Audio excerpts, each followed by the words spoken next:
कार्य उनके पास है। ये पूरा और इस पूरे लिस्ट में मेरा 11वां नंबर दिया। और ये कहा गया है कि उनका अभी कागज के सत्यापन नहीं हो पाए थे, जबकि जिला बेसिक शिक्षा अधिकारी महोदय द्वारा 16/6/2023 को ही ये एक आदेश जारी किया गया है बीएसए कार्यालय से, जिसमें इनके कागजों का सत्यापन हो चुका है और उस कागज सत्यापन होने के बाद ही बीएसए कार्यालय से ये पत्र जारी किया गया है और इसमें सूची में 11 नंबर पे इनका नाम दिया गया है। और ये लगातार इससे पहले भी ये इस आदेश के बाद आधार और पैन का सत्यापन विकास खंड शिक्षा अधिकारी की देखरेख में होता है, उसके लिए भी आदेश जारी किया गया है।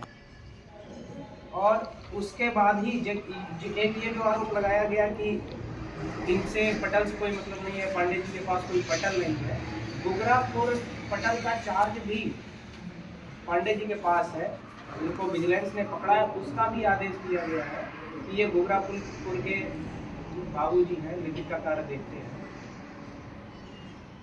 इस तरह से अन्य तमाम ऐसी समस्याएं भी हैं। कई ऐसे पीड़ित शिक्षक हैं, कई लोगों ने अपना अभी नाम न लेने के लिए मना किया है, जो लगभग 3 साल हो गए उनके पति के एक्सपायर हो गए हैं, उनकी पत्नी को 3 साल बाद नौकरी मिली। और दुर्भाग्य है कि ऐसे पीड़ितों को भी बीएसए कार्यालय के बाबू और अधिकारी नहीं छोड़ते हैं। आज तक उस बहन को, जिसके छोटे बच्चे हैं, और उसको आज भी वेतन नहीं मिल पा रहा है। ऐसी स्थिति में शिक्षक को मजबूर होकर के जब अपने अधिकारी और बाबुओं से पीड़ित हो जाते हैं, कष्ट और है इस बात का कि वो बहन विकलांग है। जैसे कहने के लिए ये आ जाता है कि अरे वो ब्राह्मण थे इसलिए बाबूजी को टारगेट किया गया है।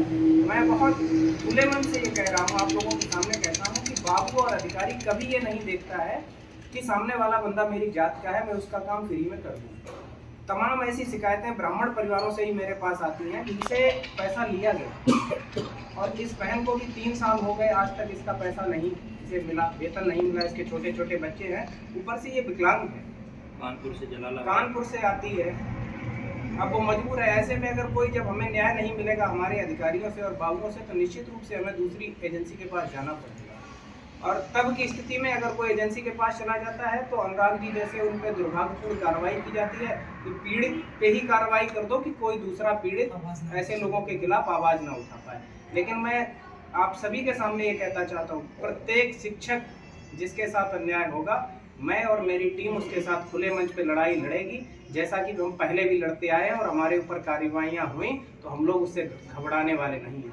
कुछ हमारे शिक्षक समाज के ऐसे लोग जो बाबू के पक्ष में खड़े हुए हैं, कुछ संगठन खड़े हुए हैं, मैं आपके ही माध्यम से उनसे भी पूछना चाहते हैं कि वो शिक्षक संघ चला रहे हैं और आज बाबू संघ बन गए, क्योंकि उनका मुझे लगता है कहीं न कहीं वो भी भ्रष्टाचार में संलिप्त हैं और दलाली का कार्य निश्चित रूप से करते हैं। जैसे कि पता है, कुछ ऐसे हमारे पास बीएसए कार्यालय के आदेश भी हैं जो लोग दलाली करते हैं और उनको बीएसए कार्यालय में संबद्ध कर रखा गया है।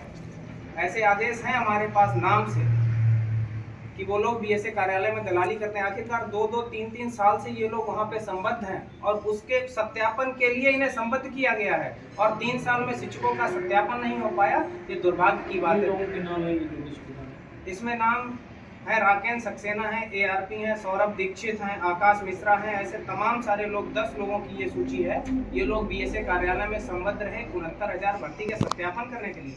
दुर्भाग्य 3 साल में शिक्षकों का सत्यापन नहीं हो पाया। कन्नौज में, जिसे इत्र और इतिहास की नगरी के नाम से जाना जाता है, यहाँ पे कई बार एंटी करप्शन और विजिलेंस भ्रष्टाचार के खिलाफ धावा बोल चुकी है। ये सरकार की छवि को धूमिल कर रहे हैं ऐसे भ्रष्टाचार अधिकारी। और हमारी बीएसए महोदया चूंकि अभी नई आई हुई हैं, उनका पहली बार बीएसए पद पे उन्होंने कन्नौज में कार्यभार संभाला है। निश्चित रूप से उन्हें बाबू गुमराह किए हुए हैं, उन्हें कंफ्यूज कर रहे हैं, सच्चाई से अवगत नहीं करा रहे हैं, भ्रष्टाचार खुद कर रहे हैं या ऊपर भी हिस्सा दे रहे हैं, मुझे नहीं पता है। लेकिन बीएसए महोदया पूर्णतः गुमराह है और उनसे तथ्य छिपाए जा रहे हैं।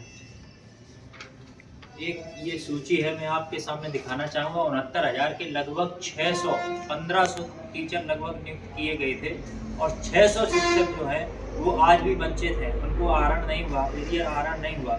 इसमें मात्र ये 22 लोगों की सूची है और 22 लोगों में 12 लोग जो हैं पात्र हैं, जिनके क्या नाम सत्यापन आ चुके हैं और आज 1 साल हो गया उनका भी एरियर नहीं निकला।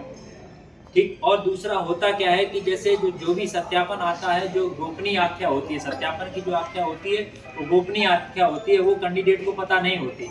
तो चूंकि वो कार्यालय में ही रहती है, अब वो कार्यालय का जैसे आज शिकायतकर्ता अनुराग सिंह है, तो अनुराग सिंह की वो जो सत्यापन आया है वो उठा के फेंक दो।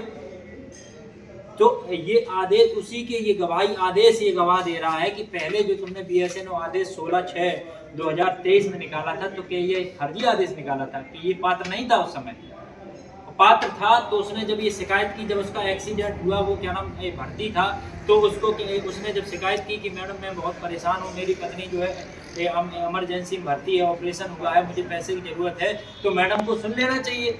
और होता क्या है कि जब आदमी टूट चुका होता है, जब उसकी स्थिति ये होती है कि या तो मरने जा रहा होता है, ये आत्महत्या की स्थिति, तब उसके दिमाग में ये आता है कि ये तो करा जाए या मरा जाए। तब वो दूसरी, जब मेरे विभाग के लोग हमारी ये समस्याएं सुन लें, तो हमें क्या मजा है, हम किसी दूसरे के उसमें एजेंसी में जाएंगे या दूसरे के एंटी करप्शन में सुनेंगे। हमारी शिकायत जब 1.5 साल नहीं सुनेगी, 3 साल से एरिया नहीं निकला, तब हम क्या नाम इस चीज को क्या मैं इतना परेशान रहा इस बीच में। जब मेरा एक्सीडेंट हुआ 27 अक्टूबर 2023 को मेरा एक्सीडेंट हुआ, तो मैं डाइट ट्रेनिंग से मैं जा रहा था अपने घर को, एक माही बहू के पास, थोड़ा आँख लग गई, तो शायद मैं डिवाइडर से टकरा गया, मुझे तो फिर कानपुर रेफर कर दिया गया, तो मैं रिजेंसी में एडमिट रहा। तो मैं पैसे से इतना लाचार था कि मेरे घर में चूँकि मेरी पिताजी हैं नहीं और मेरे भैया बाहर रहते हैं, तो वो जो है वो तो यहाँ पर सहयोग करने नहीं आ पाए। तो मैं एक्सीडेंट होके फिर मेरे ससुराल पक्ष के लोग जो है उन्होंने मेरा पूरा खर्चा सब उन्होंने उठाया, जिसमें 76,000 रुपये 2-3 दिन में लगे। उसमें मैंने 50,000 रुपये अपने ससुराल पक्ष के दे पाए, 26,000 रुपये बचे हुए थे। फिर अगले महीने में फिर मैं, मेरे पैर में प्लास्टर चढ़ा हुआ था, फिर मैं जैसे तैसे मैंने मेडिकल लिया।